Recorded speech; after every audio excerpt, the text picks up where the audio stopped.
కష్టాలు వచ్చినా జగన్ అమ్మమ్మ కూడా వచ్చినా మనం పారిపో, ఇక్కడ కూర్చొని నిలబడతాం, పోరాడతాం, చొక్కా పట్టుకొని నిలదీస్తాం, మన హక్కుల్ని సాధించుకుంటాం. ఇది మన హక్కు, మన నేల, మనదే, మన సింహాపురై, మనదే.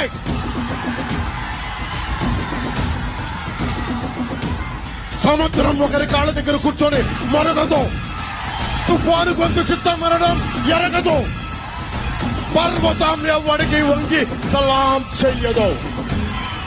మనమంతా కలిపి పిడికిడి మట్టే కావచ్చు, గొంతెత్తితే ఒక దేశపు జెండా కొనంత పొగరు. మీ భవిష్యత్తు కోసం వచ్చాం, మీ భవిష్యత్తు కోసం నిలబడతాం, మీ బిడ్డల భవిష్యత్తు కోసం వారికి ప్లాన్ చేసి మరి మేము అండగా ఉంటామని తెలియజేసుకుంటూ